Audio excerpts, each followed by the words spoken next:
Some 30 years ago, I came across a Christmas story that moved me to tears, and still does. And over the years, as a pastor, I often took time during the Christmas season to read this story to the congregation that I served here in Truckee, California for 30 years.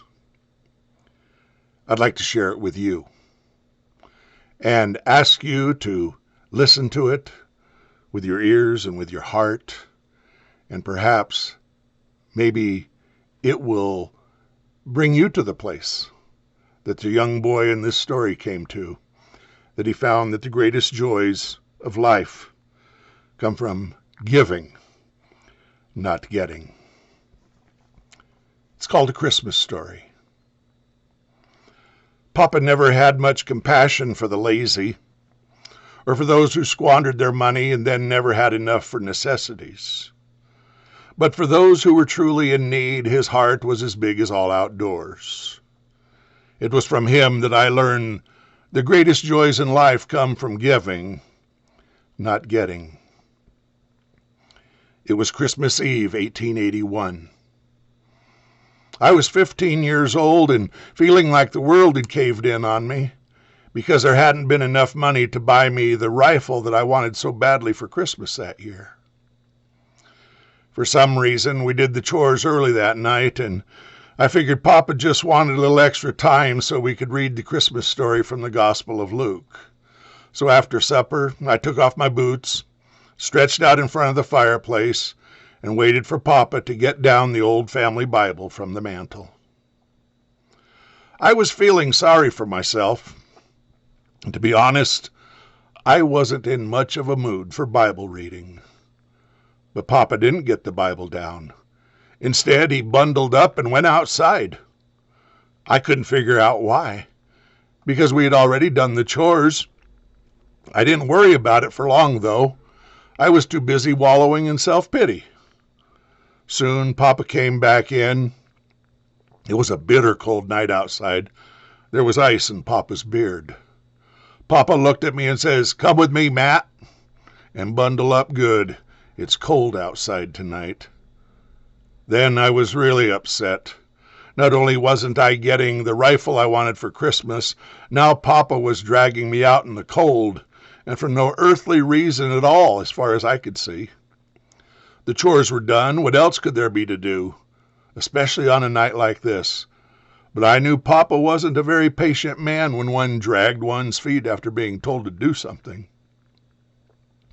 So I put my boots back on, got my coat and cap and mittens.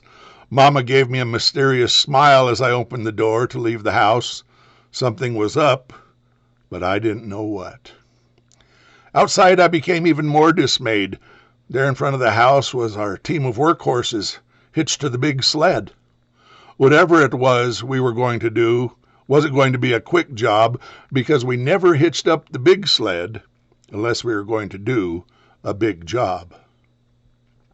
Papa was already up in the seat, reins in hand. Reluctantly, I climbed up beside him. The cold was biting at me, and I wasn't very happy. When I was aboard, Papa pulled the sled around the house and stopped in front of the woodshed, and he got off, and I followed. "I think we'll put the high sideboards on," he said. "Here, give me a hand." The high sideboards? Whatever it was going to be a bigger job that I wanted to do with the low sideboards. After we exchanged the sideboards on the sled, Papa went into the woodshed and came back out with an armful of wood. The wood I had spent all summer hauling down from the mountain, and then all fall sawing into rounds and splitting. Finally, I couldn't keep silent any longer. "Papa, what are you doing?" "Have you been by the Widow Jensen's lately?" he asked. The Widow Jensen lived about 2 miles down the road. Her husband had died this past summer and left her with 3 children to raise. The oldest one was 8.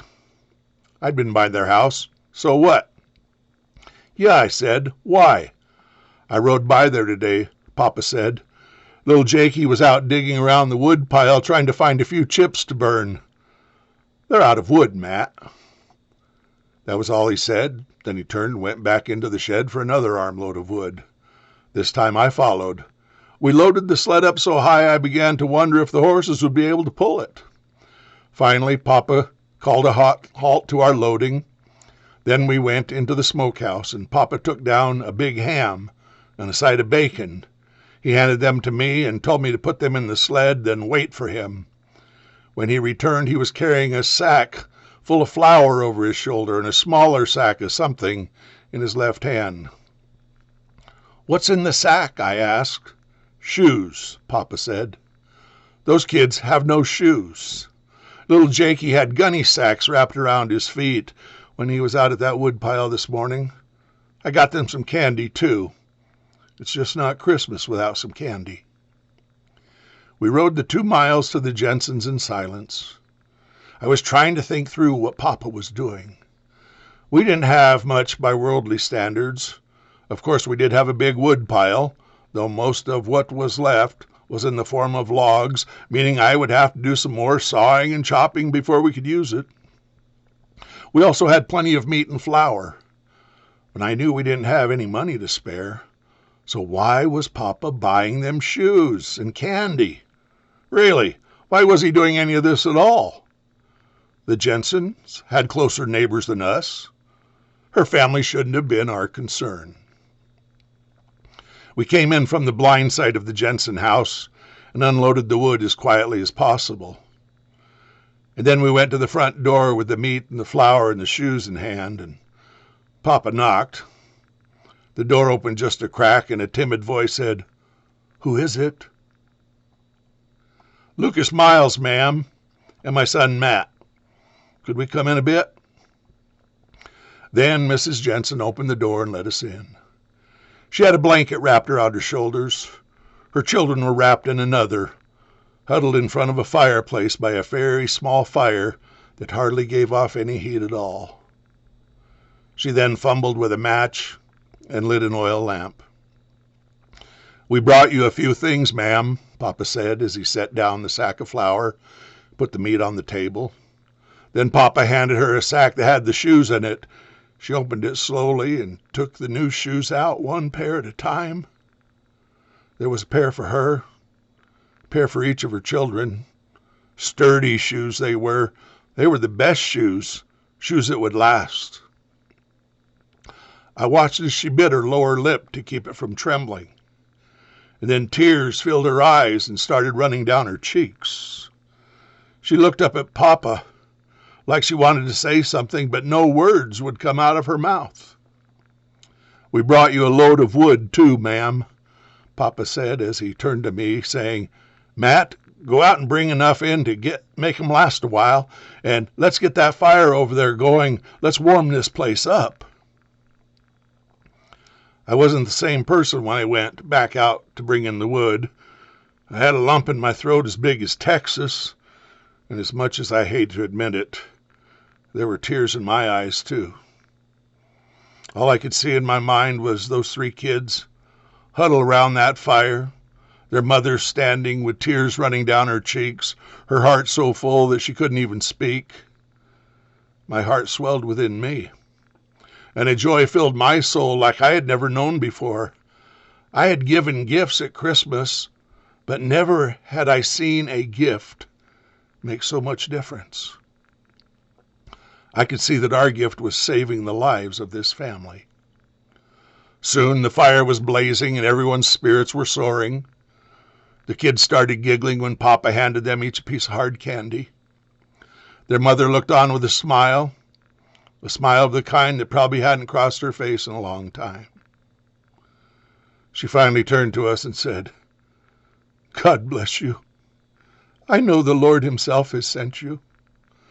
The children and I have been praying that he would send one of his angels to help us." In spite of myself, the lump returned to my throat and the tears began to well up again. I'd never thought of Papa in that way. But after the widow Jensen mentioned it, I could see that it was probably true.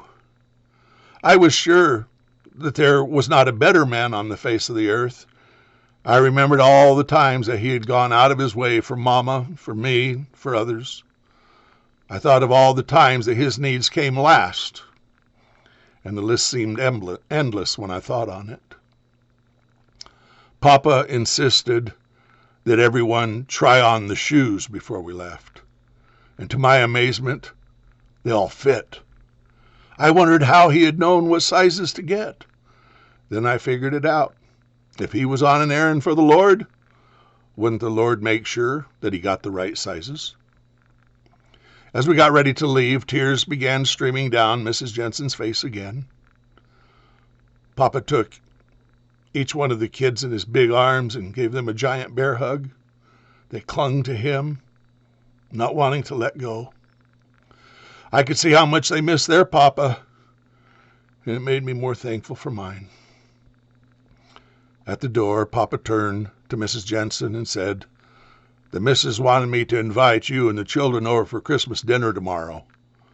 The turkey she's fixing is bigger than the three of us can eat, and, well, a man can get pretty cantankerous if he has to eat turkey for too many meals in a row.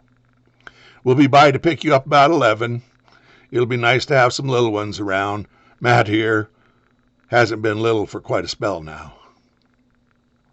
Mrs. Jensen nodded and said, "Thank you, Mr. Miles. I don't have to say, 'May the Lord bless you,' because I know for certain that he will." On the sled heading for home, I felt a warmth that came from deep within and hardly noticed the cold. When we'd gone a ways, Papa began to speak, and he said, "Matt, I want you to know something. Your mama and me have been tucking a little money away here and there all year long so we could buy that rifle you've been wanting. We didn't have enough until yesterday, when a man who owed me some money came by to make things square. Your mom and me were real excited, thinking that now we could make that rifle a Christmas present to you. I started to town to buy it this morning when on the way I passed the Jensen house. It was then and there that I saw little Jakey out scratching in the wood pile, his feet wrapped in gunny sacks, and knew right then and there what I needed to do. So, son, I spent that rifle money on shoes and candy for that lady and her kids. And I hope you can understand." I did understand. And as I thought about it, my eyes became wet again. I understood very well, and was glad that Papa had done what he had done. At that moment, a rifle seemed awfully low on my list of priorities. Papa had given me a lot more than a rifle that night. He'd given me the true joy of giving, a joy that I saw reflected in the faces of Mrs. Jensen and her 3 children. I'll never forget that night. I've never split a round of wood without remembering. And as I remember, the same feeling of joy that filled my heart that night returns. That year, Papa gave me much more than a rifle.